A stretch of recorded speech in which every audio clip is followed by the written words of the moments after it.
Bank of America economists just issued a dire warning, everyone. They are now speculating that the Federal Reserve is not going to cut interest rates until 2025, and that's if they cut interest rates at all. With Wall Street pushing out rate cut expectations, with Bank of America economists saying that there's a real risk that the Fed won't cut until March 2025 at the earliest. Now, folks, this is a massive shift because only 3 or 4 months ago, Wall Street was predicting that the Federal Reserve was going to cut interest rates as much as 7 times in 2024. And now we're hearing that they might not cut interest rates at all, or that they could even hike rates. With the Financial Times reporting that investors are pricing in a growing chance of another Federal Reserve interest rate rise, with options markets now suggesting a roughly 1 in 5 chance of a US rate increase within the next 12 months. And so, folks, let me tell you, if the Fed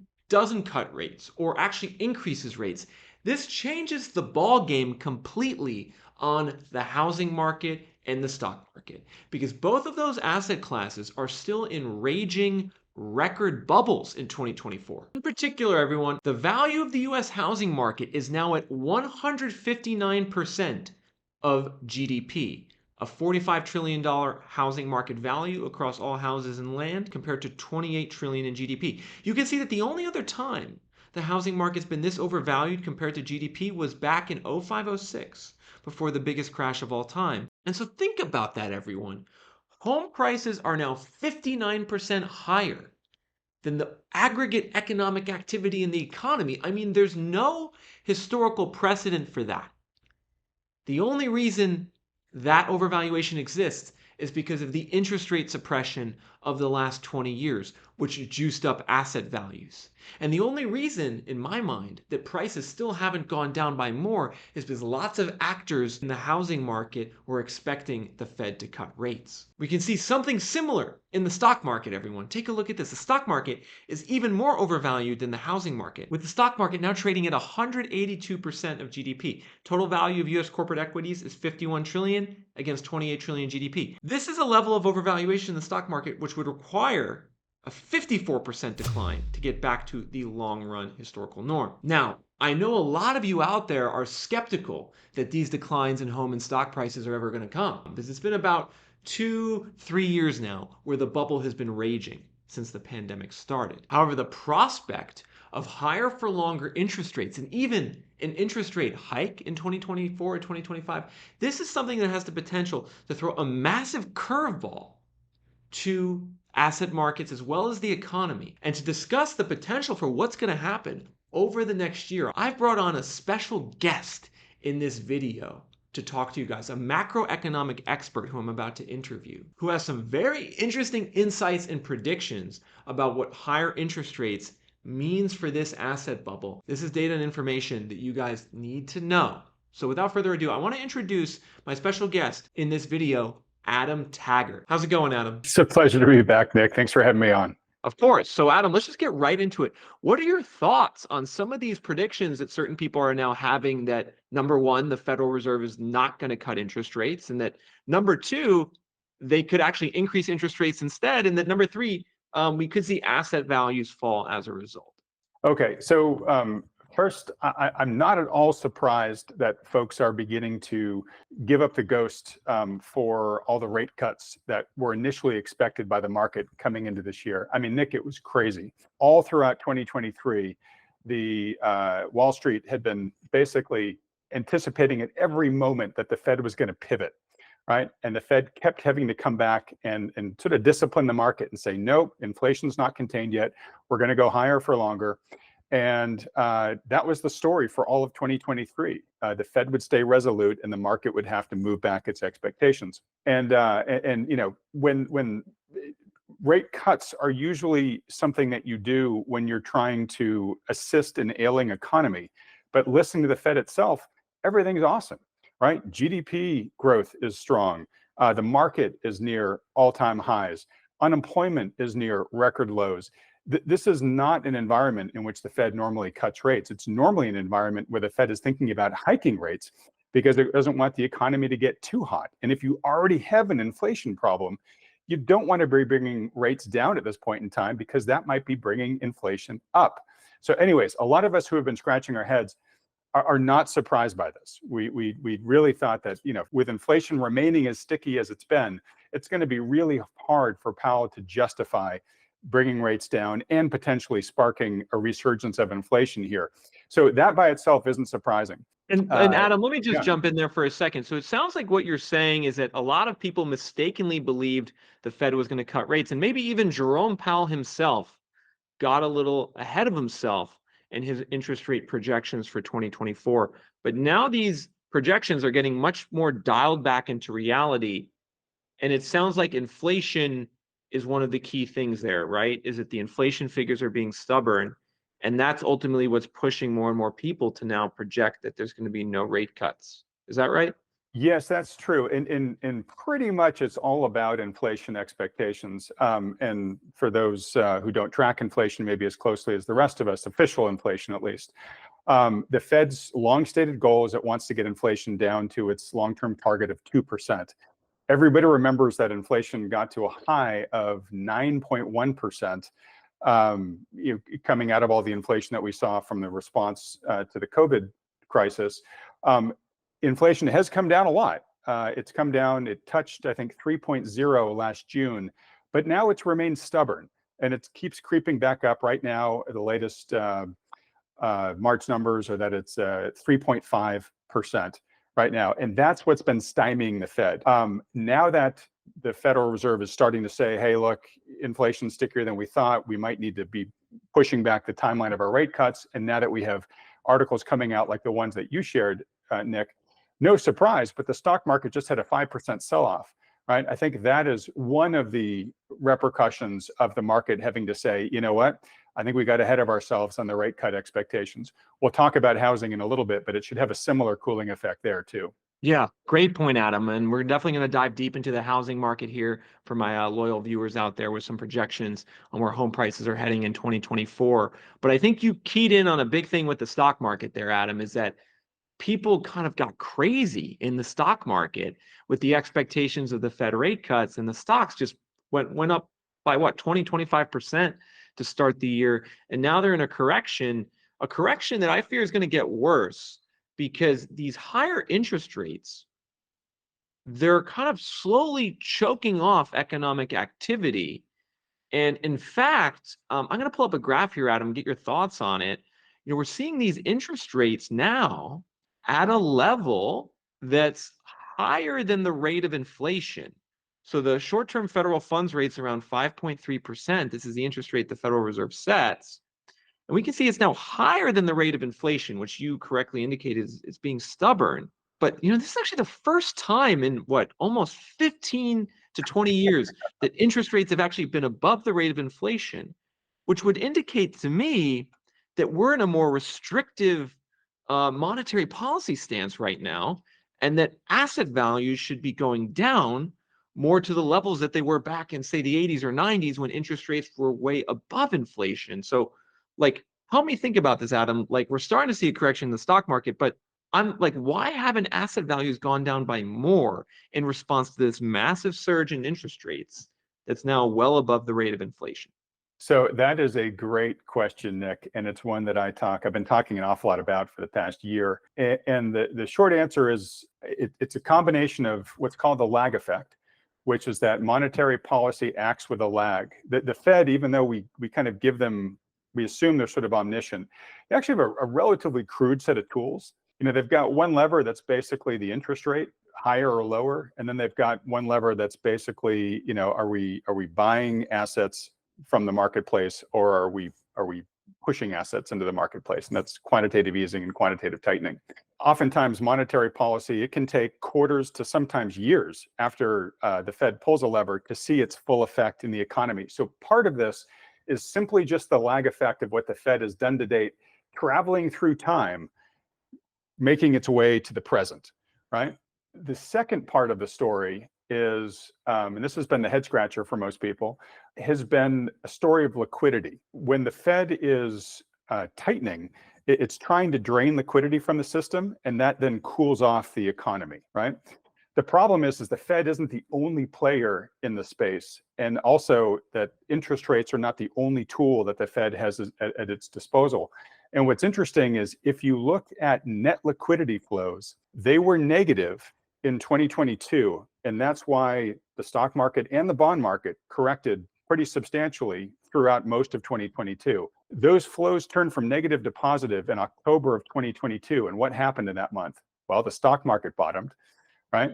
And then it went off to the races after that. And pretty much since October 2022, net liquidity has been positive ever since. And you might remember going back to that period of time, October 2022, everybody was expecting that we were going to have a recession pretty much right at the start of 2023. And it didn't happen. It was probably the most anticipated recession that never happened.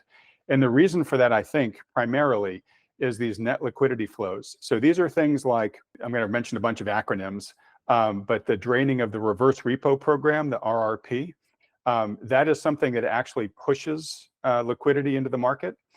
We had the draining of the Treasury General account during the debt ceiling standoff.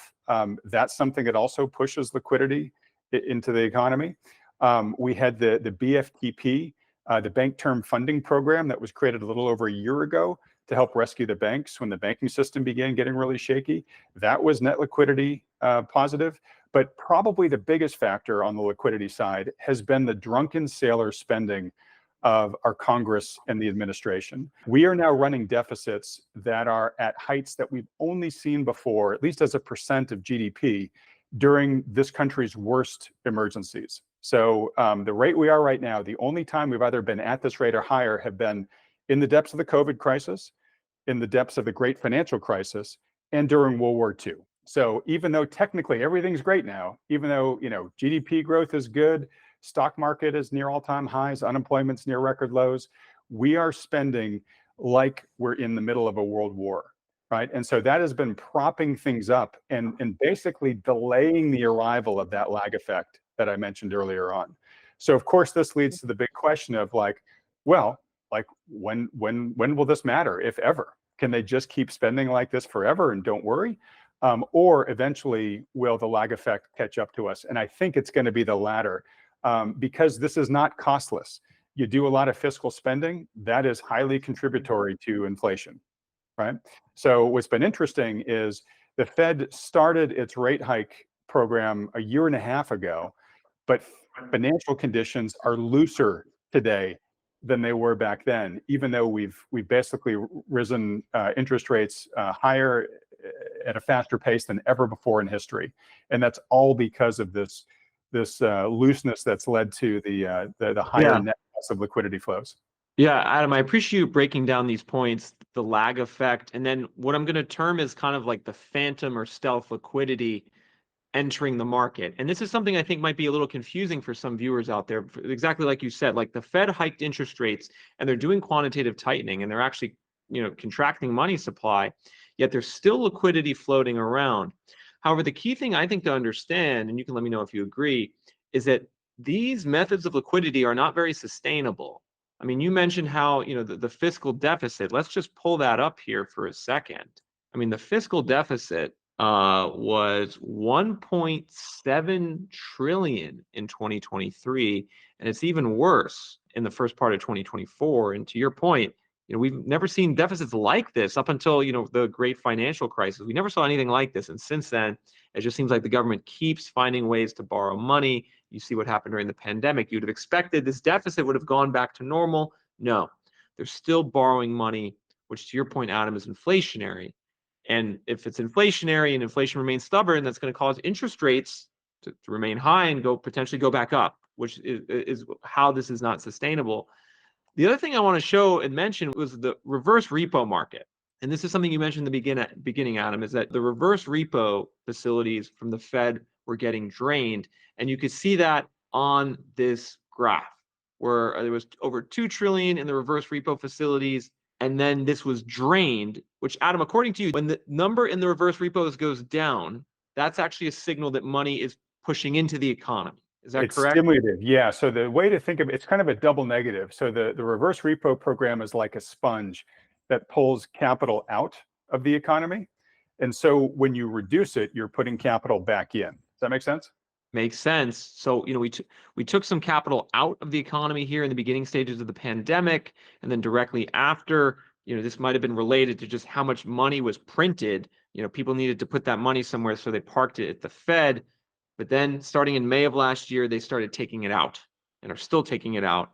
But the key point here that I'm seeing is we've almost drained this facility at this point. Is that correct? That is true. And so right now, we've been conducting quantitative tightening, but it's been cushioned by the offsetting impact of these liquidity positive things we've talked about. So to your point, once the reverse repo program is empty, all of a sudden you're going to start to feel more of the full bite of QT.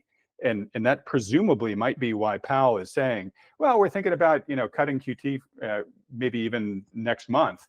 And I think the reason for that is because he's trying to time that with the expiry of the funds that are draining out of the reverse repo program. Got it. So even though Jerome Powell and the Federal Reserve get out there and they say like the economy is strong and this is great and there's no they say, oh, there's no reason to be worried. Maybe behind the scenes they are worried because they know what's building. And you mentioned the lag effect, and this is something that we need to talk about because you guys out there as home buyers or investors, I'm sure a lot of you are reading things and watching programs that are saying like, economy's great, we're in a boom, recession, no, that's never going to happen, right? And this could be influencing your decision making in terms of buying and selling assets. However, it's very important to understand that there are huge downside risks still remaining, and one of these downside risks might actually already be playing out in terms of credit cards. And Adam, I want to talk about the situation with credit card debt and the surging credit card delinquency rate right now. This is something that's happening right now. The Philadelphia Fed just released reports saying credit card delinquency rates were the worst on record, going back over 10 years. And this report shows that the amount of accounts making minimum payments skyrocketed, revolving balances skyrocketed, the percentage of accounts with past due balances skyrocketed. And this is something happening right now. And Adam, could you just touch upon like what this means, like what my viewers could take from the credit card crisis going on right now with the defaults, and how it relates to the lag effect and what we could expect to see in the economy over the next 1 to 2 years due to these higher rates? Absolutely. So, again, with higher for longer, the higher that we hang out with this higher cost of debt in the world, the way to think about that is just we can just do less when debt costs more, right? So the government can do less. You showed the deficits, right? We're basically having to increasingly fund more and more of our government spending on plastic, if you will, by running these huge deficits. The interest on our national debt, folks have probably seen the headlines, has now spiked to over 1 trillion annually, right? That was just 400 billion just 4 years ago in 2020, right? So that's up by like 150% in just, well, actually, wait a minute, that's up 250% in just 4 years, right? And what that means is we just have less left over to fund other government programs because it's all going to servicing our debt, right? Same things happens with corporations, and we can talk about the corporate debt wall in a little bit, but same things happens with consumers, right? So consumers are out there. You're showing folks the interest payment on the debt there. I mean, just look at how much that takes off, right? I mean, this is crazy, everyone. I mean, thank you for bringing this up, Adam. Because in the span of what, 3 or 4 years, the interest on the government debt has doubled. I mean, think about that, everyone, in terms of the government's ability to continue funding this spending. I mean, this is a certain point. If this interest cost keeps going up, Adam, is this going to choke off the government's ability to keep funding spending, or at the very least, cause them to Absolutely, have to because borrow more? I can tell you that tax receipts are not growing anywhere near like that, right? So it's just eating up more and more and more of the available income that we have coming in is simply going to debt that's been issued in the past. Nothing for present programs, nothing for going forward investment, right? So that's the challenge of this debt monster that our current policies are creating for us. But again, higher for longer interest rates are just like they're just like rocket fuel on this fire. Forbes just did a survey where 70% of people are saying that they're living paycheck to paycheck. They're either reporting that they're living paycheck to paycheck, or even worse, They're reporting that their income doesn't even cover their standard expenses. So what happens when your income doesn't cover your standard expenses, Nick? Well, you either have to cut your expenses or you put them on plastic, right? And that's what we're seeing in the credit card debt, is that more and more people are having to turn to their credit cards just for the essentials of living, putting food on the table, right? Buying gas, heating their homes, paying their rent. And so, as we would expect to see, with the lag effect, as things start to worsen, you would expect to see signs like, okay, yeah, the government can afford to spend less on regular programs. Okay, people can afford to spend, or at least are shunting more of their spending on credit card debt. Pretty soon, we're going to start seeing total consumer spending start to slow and then maybe reverse. In fact, I know you've got the retail sales numbers in there somewhere. We're actually kind of already seeing that on a real basis. So I don't know if you can pull it up, Nick, or not. Yeah, I thank you for bringing that up, Adam, because there's this narrative going on in the economy right now that the spending is just so high, right? Or like the spending is surging, and this graph is tracking the retail sales, as you mentioned, Adam. And I mean, certainly they went up a lot during the pandemic. You can see the third stimulus check right there. But since April 2022, for almost 2 years now, I mean, the spending hasn't really increased that much. It's only been about 3% in nominal terms. Yeah, look at the slope of the spending. Certainly coming out of the pandemic when everybody was flush with checks, right? That's about a 45-degree angle there up to the right on that chart. But Oh then yeah. once you get to about 2022, it kind of flatlines, right? And what's important to note about this too is that this is on a nominal basis, meaning it's tracking the total value of all goods that were sold, right? Inflation, as we've been talking about, has actually, still been, grew at a pretty healthy clip over that same period. So what that basically means is for that number to stay relatively flat, it means that fewer units are being sold because the price of the units is going up. So if the price of the units are going up, but the total amount is flat, that means that units themselves, the unit volume has to have gone down. So even this sort of flat curve is telling a bad story about retail spending. It's a great point, Adam. So folks, like this graph is not inflation adjusted on spending. And again, this comes from the US Census Bureau and the Federal Reserve, everyone, straight from the horse's mouth. Almost no growth in nominal terms. And Adam, you're saying if we adjust for inflation, this spending has actually gone down, Exactly. meaning people have purchased less. So think about that, everyone. People have actually purchased less in terms of goods and services, and the quantity of goods and services over the last 2 years. That's something you'll never hear on many of the mainstream financial news sites, but that's a fact based on looking at data from the U.S. Census Bureau. And so what I think you're getting at there, Adam, is that the spending is already, let's just say it's slowed significantly. It's still, let's just call it at a high level, but it's slowed. And it's already slowing spending could dip into negative territory as the credit card defaults pile up, as the interest As the burden lag on effect the card, continues on the to lag arrive. effect. Right. Exactly. So that's why I keep using this word so often. Apologies, folks. You're going to hear me use it more. But I want you to think about this lag effect as sort of like a freight train, that if you've ever seen like a freight train derailment, it just keeps on happening. It just, the whole train, each car that was back in the distance has to still arrive to where we are now. And these pileups tend to be so horrific because they just keep on going and going and going. And the longer that it takes for the lag effect to arrive generally means the longer that we're going to be dealing with the lag effect. And given that we didn't have a recession last year, right? Given that we probably now may not have any rate cuts in 2024, this is all setting us up for a much more prolonged lag effect than I think anyone has been expecting. So, who knows exactly how the future will play out. But the reason why, these numbers like the retail sales numbers are so important, Nick, is because GDP, US GDP, is almost 70% made up by consumer spending. Right? We're still a heavily consumer spending driven economy. So as consumer spending goes, that's where economic growth goes. So as people are able to do less, right? They're able to spend less, Nick. What does that mean for companies? Well, it means that their sales get compromised, right? And it gets even worse than that, because there's a lag effect that's hitting corporations too on the balance sheet side. Just like a lot of home buyers who lock themselves in at 3% mortgages, most corporations, they loaded up on cheap debt when they could, back when, rates were way lower. Well, now a lot of that debt is coming up for maturity, for these corporations. We have almost $1 trillion this year. We've got more than that next year, and the same amount the year after that.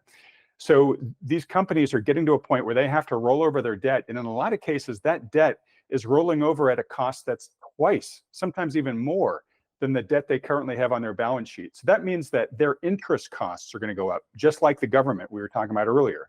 So corporations could get hit with a double whammy, where they're seeing sales struggle and their interest costs are rising. So what does that do? Well, that depresses corporate profits, right? Squeezes profits. Okay, well, what happens when corporate profits get squeezed?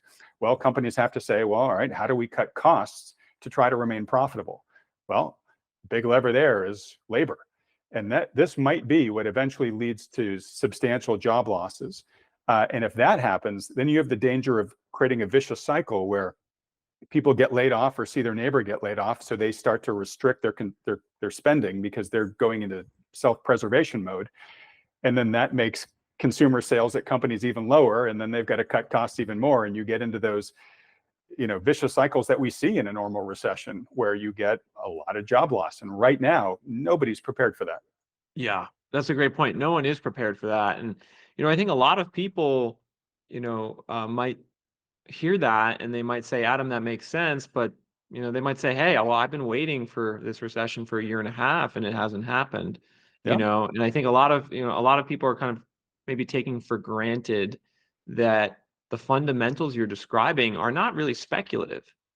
I mean, this is textbook economics 101, what you're describing, the impact of higher interest costs on the economy over the intermediate term. I mean, this is something that's almost guaranteed to happen. I'm not going to say a recession's guaranteed, but what you're describing of businesses having to roll over their debt to higher interest rates, I mean, that's going to happen for sure. It's happening right now. And the interest rates were so low for so long. And I think this is the other thing that, like, maybe a lot of people are maybe not thinking about, is that we had basically 0% interest rates for 13 years. And so much of this corporate debt is at a really low interest rate, which made it easy for these companies to borrow. There's a massive corporate debt bubble. There's over 12 trillion, Adam. I'm going to actually look up the data right now. Corporate debt, I believe it's over 12 trillion in corporate debt. It's 13.6 trillion in corporate debt. You could see, I mean, that's what, double what it was in 08, 09. So think about this, folks. We have all this corporate debt with all this interest rate roll, where these interest rates are going from 2 or 3% to 6%. Obviously, that's going to slow down companies' ability to hire. It's going to negatively impact their earnings. But where I really want to now shift the focus of this conversation, Adam, if you don't mind, or actually, do you have a comment on the corporate debt graph? I had two quick comments. Head back to the corporate debt chart if you can. So look at the bump there in 2008, right? That was then followed by QE, 1 through 4, and ZIRP, right?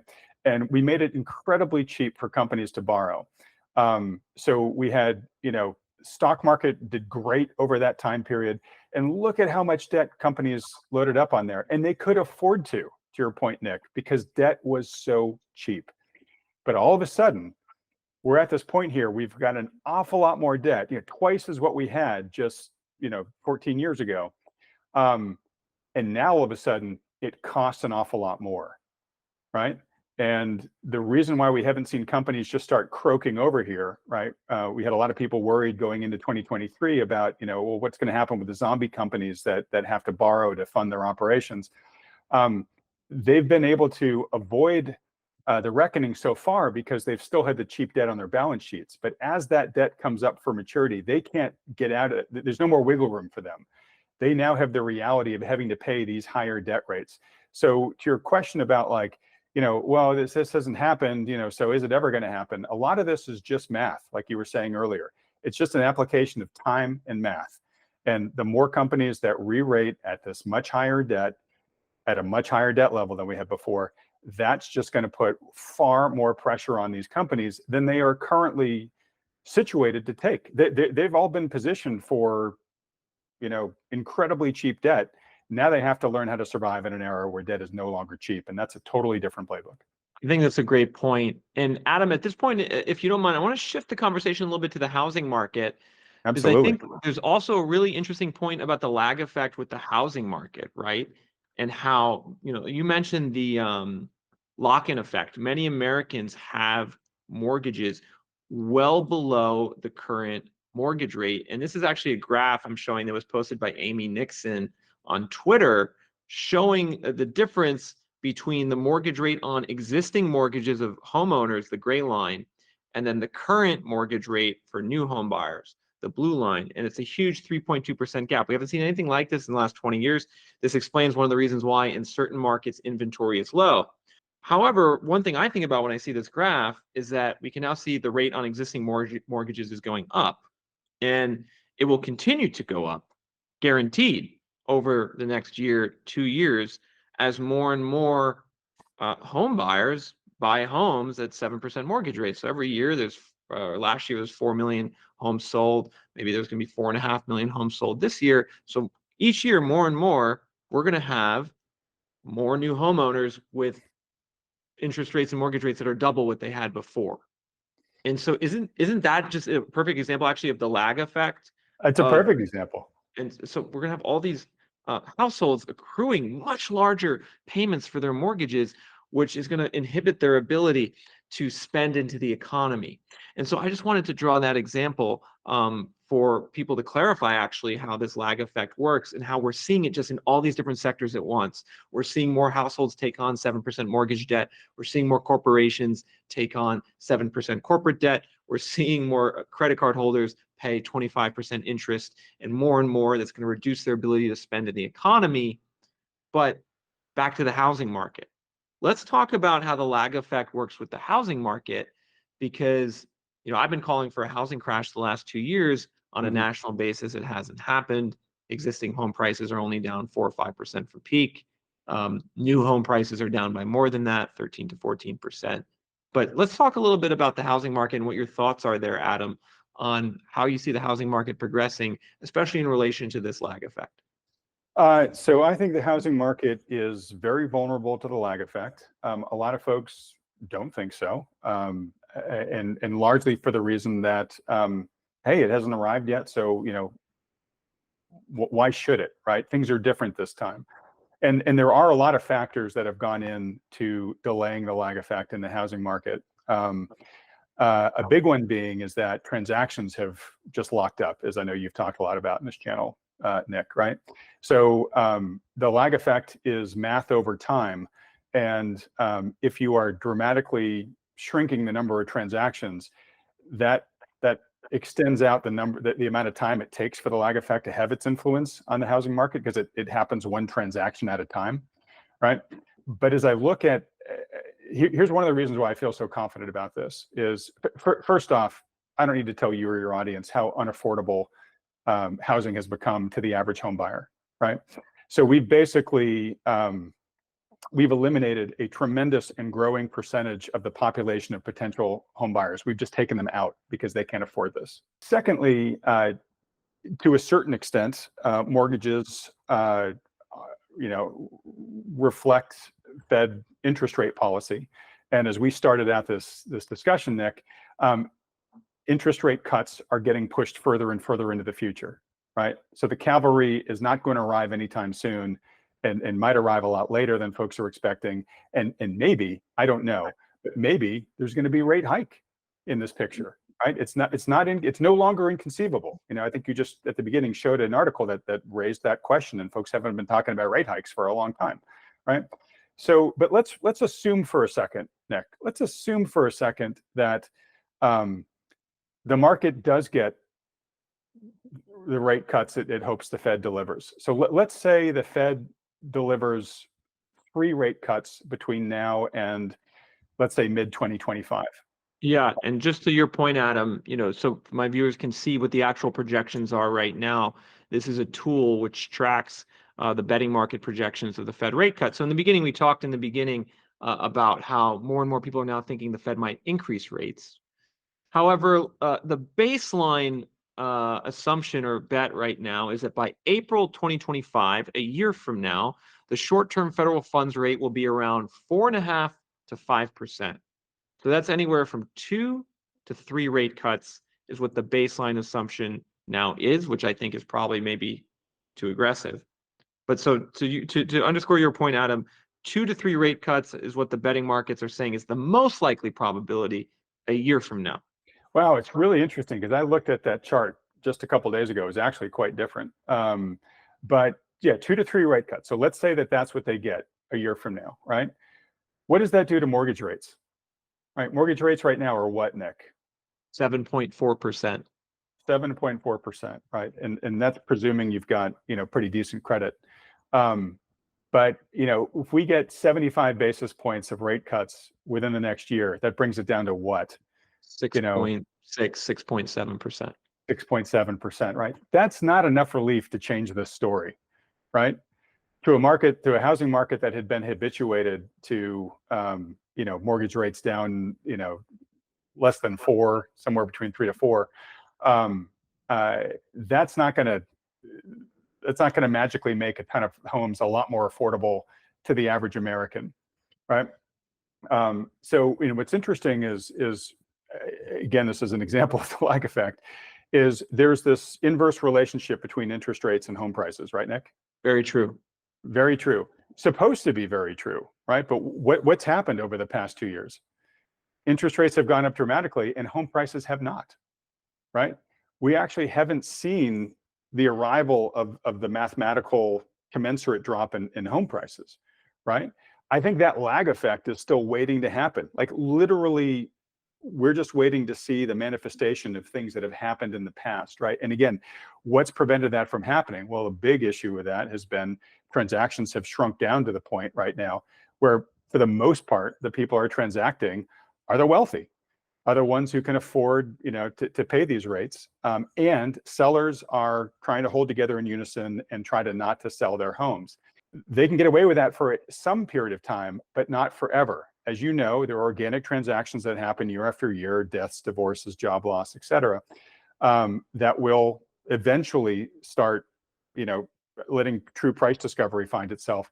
But as we talked about, as time goes on here, all market participants are feeling both the effects of the higher cost of debt and the stickier inflation, which is the whole reason the Fed can't bring rates down right now. That's raising their cost of living, right? So the costs of home ownership are getting heavier and heavier as we go along that time frame. And that's without something like a recession or job loss coming into the mix, which could upend the apple cart even, tremendously more so.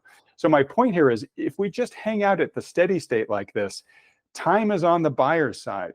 Time is on the side of true price discovery, where the lag effect of prices adjusting for these higher rates that we have, it just has to manifest the more that time goes on here. As I keep saying, it's a function of math and time. Yeah, I think it's a great point, Adam. And, basically it's sellers versus buyers, right? And who has more leverage and who, is facing a situation that really, like, they either have to sell or have to buy. And I think the problem I see, and I think this is what you're getting at, is that for most buyers, buying is not a choice in this market. Most buyers are not sitting on the sidelines and saying to themselves, "Oh, I'm going to jump in when rates go down 50 basis points." Most buyers cannot even qualify for a mortgage. That is the reality in this market.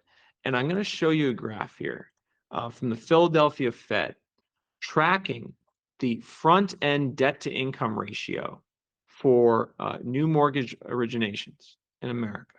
And this is basically showing home buyers how much of their income are they having to pay in mortgage interest, just mortgage interest, not considering any other debt. And you can see these debt to income ratios are spiking to the highest level on record, going back at least 10 to 11 years. And so what this graph is proving to you is that anyone buying in this market, or most people buying in this market, even if they're well off, are financially stretched. And until this situation improves with the debt to income ratios going down, we are not going to see any real return in buyer demand. For the debt to income ratios to go down, we're going to need to see prices drop, mortgage rates drop, and incomes go up. Incomes take a while to go up. Mortgage rates don't seem to be dropping anytime soon, which leaves lower prices as the main mechanism to effectuate more buyer demand. But Adam, just on top of that, so that's the buyers. Like the buyers are locked out of the market, not by like they're choosing to be, but they can't even qualify for a mortgage. The sellers, there's 100 million houses in America. 100 million. The sellers have been choosing not to list their houses. Right. Right. And many were waiting and saying to themselves, I'm going to list when the Fed cuts rates, because people were just so convinced that was going to happen. But now that the Fed is looking less and less likely to cut rates this year, base case is 2 rate cuts, maybe even it's a rate hike at a certain point. I think we're going to see more and more homeowners say to themselves, oh, wait a minute, like I can't hold off anymore. Like you said, I'm moving. I maybe need the cash for some reason. I got divorced. Like I got to sell. And this is something we could already be seeing happening actually right now, everyone. This isn't just speculative anymore. In many states right now, the inventory on the housing market is surging. In Florida, the inventory is up 57% year over year. The listings have gone out of control. We're Wait, now up to you 100. 57% increase year over year? Yeah. So last Yeah, year was crazy. 84,000. Now it's 132,000. 2 years Yeah. ago, it was 35,000 listings. So is this like low inventory? This was the low inventory people were talking about. This is what the situation we're in now, where the inventory is now actually above the long-term average and even what it was in March 2020, right when the pandemic started. So Florida no longer has low inventory. Texas no longer has low inventory. Listings have gone from 33,000 to 90,000 homes for sale. This is actually the second highest for any March going back to 2017. Texas no longer has a shortage. And if you look at the inventory surplus or deficit, these states in red are not in a shortage anymore. They have a surplus of listings, indicating that like what we're talking about is actually happening right now. And it might not totally feel like that if you're a buyer because the prices are still high. However, the inventory trends are starting to really come into your favor in some of these states in red, whereas in a lot of these states in blue, there actually is a legitimate shortage. Inventory is down 20, 30%, maybe even 50% from normal in a state like Illinois. In California, it's down 13%. And so, so that's really important to understand, everyone. Like in some ways, this is happening right now, what we're describing. But then again, it's also very regional as far as the housing market goes. Sure. And I mean, housing is always regional, but I think the trends that we're talking about here are national trends. They'll be felt more acutely in certain regions than others. But Nick, you and I have been talking for a long time, and it is kind of exciting actually to start to see some of the things that we've been talking about beginning to happen here. And again, it's a progression, right? You expect to see certain things happen before others. Like you'd expect to see inventory increase before prices come down, right? That's just how supply and demand works, right? So this is called what you're talking about how buyers get to a point where they say, look, I've been holding off, but I really can't hold off much longer.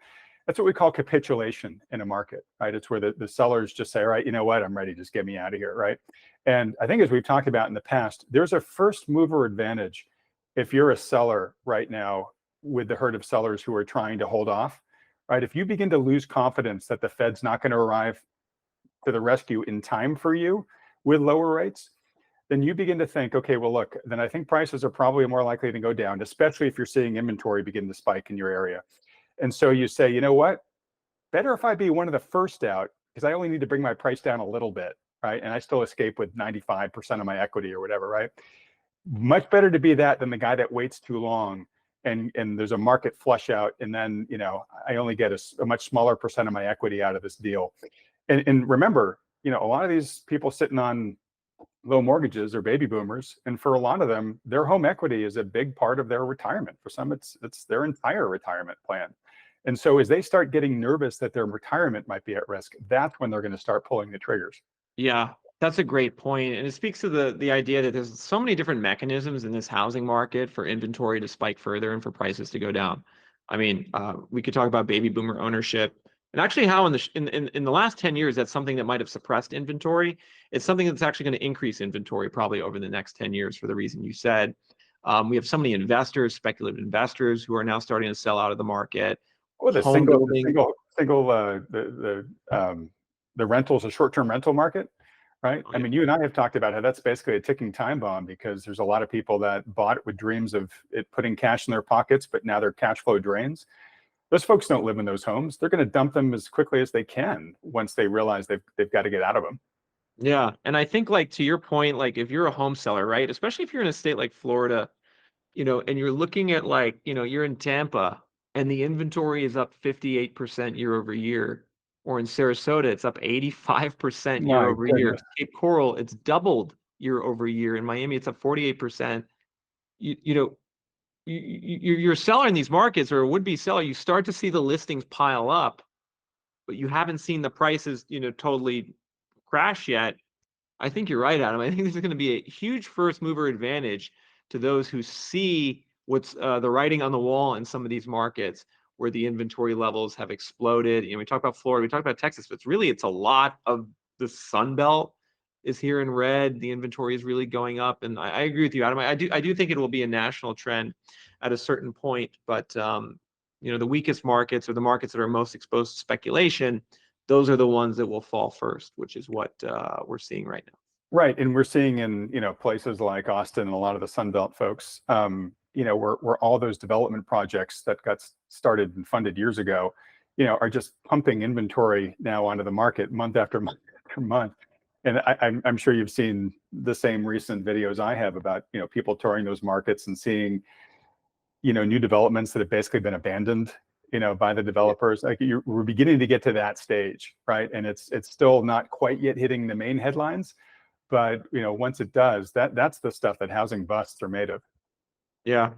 Yeah. And I think, actually, one thing I want to maybe end with here, Adam, is a discussion of, like, the narrative and how things are presented, right? And how, someone as a buyer or investor who's watching this channel can, try to keep their head on straight with seeing all these different conflicting reports, right, about what's going on in the economy. Because, having a clear, sober understanding of what's going on in the economy via Fed rate hikes, interest rate policy, credit card debt, spending, all that's very important in making a more educated decision. And it seems to me sometimes like maybe some of the things we're talking about get left out of the broader discussion, particularly on big financial news networks and newspapers. And so, how should someone think about this economy in 2024, especially maybe someone who is, like, heard about a recession for a year and a half, heard about a market crash for a year and a half, it hasn't happened, Mhm. but then also they're just skeptical of the economy. Like, how should they think about that? And what would be some of, like, the signs to look for over the next 6 months, maybe over the next 12 months, for a Okay. deterioration or a slowdown? Well, so one thing to track really closely on the deterioration or slowdown, just because I think it's such a critical pillar underpinning the prospects of everything, is employment. And right now, we're hearing nothing but great things about the job market. We keep hearing how remarkably resilient it's been, and the official data that gets put out by the Bureau of Labor and Statistics, honestly, is flummoxing, to be as generous as I can say about it, in terms of um, uh, the believability of the data. Of course, in an But Adam, election. sorry, I just want to stop you. Like, I'm looking at Yeah. a graph here of the employment level from the current I believe it's the current population survey. This is what goes into the unemployment rate. I'm Yep. looking at the percentage change year over year in the employment level, and I'm seeing actually a big slowdown. I'm seeing the employment level has only grown by 0.4% year over year. I mean, this is maybe a statistic that does not ever get referenced in the mainstream news articles, but this is actually data from the Bureau of Labor Statistics showing that there is actually been a big slowdown in the amount of people reporting that they have a job, which is something we tend to see prior to or during every recession. And so, like, Yep. the retail sales, could this also just be like, actually, when you dig into the data, it isn't great, Uh, despite it, people trying to say it is. it could very well be. And where I was going with this is, and by the way, that was a chart of growth. So it's still reporting growth. It's just reporting slower growth going forward. which is a warning sign in and of itself. So don't get me wrong on that. It's a great point, Nick. If you look at things, other like real world data, right? Like if you look at the Challenger and Gray layoff announcements, they've exploded this year. If you look at WARN Act notices, which companies above a certain number of employees they've got to give an announcement to their employee base that layoffs are coming in the next 6 months. Those have erupted this year. More kind of anecdotal data, but people talking to hiring managers. I've got a couple private sources that have shared with me that most of the open job recs, we keep talking about how there's more job openings than there are applicants applying for them. Most open job recs are not hiring. They're literally just sort of phantom jobs that are out there for optics right now for the companies. Yeah. So Sorry, Adam, I just want to jump in. I heard that from a friend about a week and a half ago who was looking in the job market. He was actually very frustrated because he was applying for jobs and then he would like end up trying to reach out and get no response. And eventually I think someone told him at one of the companies that worked there, he's like, yeah, we're not actually hiring for that job. But like you said, it's optics. They want to appear like they're active. And so some of these job openings are fake. And Adam, I actually just want to bring up a data point that kind of supports what you're saying here. This is the number of job postings on Indeed, which is the job posting website. This is a private source, a credible source. You can see the number of job postings was indexed to 100 when the pandemic hit, spiked to 164, so 64% higher at the end of 2021. And it's just continued this long, incremental march down over the last year and a half now to 115, indicating that we're still 15% higher than pre-pandemic on job openings. But now you're saying is like some of these might not even be real job openings. So not only we had a huge slowdown in job openings, all these job openings might not even be legitimate. Might not even be legit, exactly. And I'm going to read you one little bit of intelligence I got from one of these HR consultants. While I'm doing it, if you wouldn't mind, try to pull up the unemployment rate because I want to point out one thing about it. Sure. So this woman said, yeah, they're posting jobs that do not really exist or are not currently open for hire, just for optics. This HR person said the economy is not in alignment with the data, and the labor market in the United States is absolutely, quote, frozen solid. This person, this HR specialist, has been in the field for 28 years and has never seen so few hires from cold applications and such limp employer hiring interest. And Nick, I actually put that out on my Twitter account a couple of weeks ago and had folks from all over the country who were involved in HR saying, hey, we're seeing the same thing where we are as well.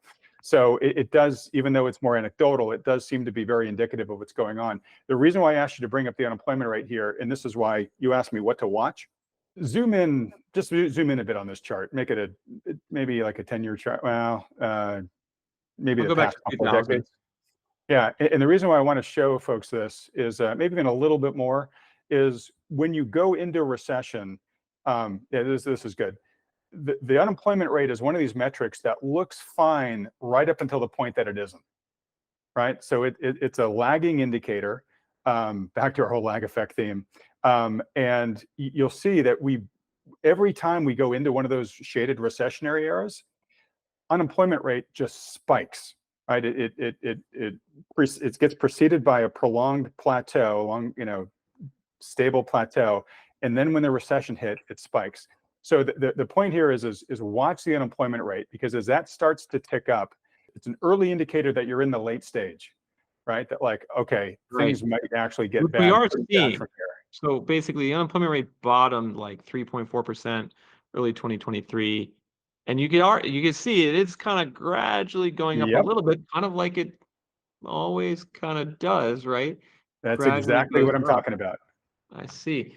And so this is a great point, Adam. Appreciate you bringing this up. And the other thing, Adam, I'm noticing too, is when the unemployment rate goes up, it goes up fast, but then it also goes up for a long time. So like the unemployment rate will go up for 2 years, right? Once the recession hits, like 2000, the unemployment rate bottomed in November 2000. It peaked in June 2003. That's like a 3-year increase. Yep. 07 was about a 2.5-year increase in unemployment rate. late 1970s into mid 1980s, unemployment rate went from 5.7% to 10.8% over 3 years. And so this could be the other thing to think about too, is that when this process starts, to your point with the lag effect, the Fed's going to cut rates eventually, right? Once the job market worsens, but that's not just going to fix everything all of a sudden. Exactly, because Fed policy acts with a lag effect. So, for folks that are saying, oh, well, if things start getting rocky and we start slipping into recession, the Fed will cut rates and then everything will magically get better. No, it won't. It takes a long time to play out, like you said. And maybe an ending here, Nick, we can just underscore the fact that the policy responses that our authorities choose disproportionately reward those at the top of the socioeconomic spectrum and unduly punish everybody else, right? So housing, a great example. If you were wealthy enough to buy your house before 2020 and lock in a 3% mortgage, what the Fed's done so far has been great for you. It's goosed the value of your stock portfolios, and the way things have worked out, your housing price has held nice and high so far, right? This is why so many people are lower on the socioeconomic spectrum are giving up ever owning a home. Stat I just saw that a year ago, 27% of renters said they'd never be able to afford a home. That number is now 40%. Wow. In just a single year, right? But similarly in the stock market, a lot of what the Fed does ends up juicing asset prices more than anything else. Well, who benefits from that? Well, the folks that own assets. Well, that tends to disproportionately be the wealthy. In fact, crazy stat, but 93% of stock market value is owned by the top 10% of households, right? Great. So when we think of all these, what does the stock market actually even track, or what is it really a reflection of? yeah, well, it's increasingly a reflection of how the top echelon in society is doing, right? And of course, that helps them because if the cost of living is increasing, the wealthy don't care because their assets are appreciating at a faster rate, right? But if you don't own those assets, or if you own a home but home prices aren't appreciating anymore, you feel the full brunt of cost of living, right? And so increasingly we're ending up as a society where the greater and greater percentage of the majority of the spoils are going into fewer and fewer pockets, and a greater and greater amount of society is increasingly being left behind. And Nick, nothing good comes from that. And this is actually a big reason why I created my channel. I believe it's behind a lot of your efforts too, which is just to help educate people so they have a truer sense of what's going on, so that they can make more informed decisions to be less vulnerable to these trends, and where possible, perhaps position themselves to profit. Because folks, if you're not paying attention to this stuff, you're going to become a victim to it, highly likely. And sadly, a lot of people are going to fall into that bucket. We want you to do everything you can to not be one of those victims. Sure. I think you nailed it, Adam. It's all about being educated and understanding the truth about what's going on.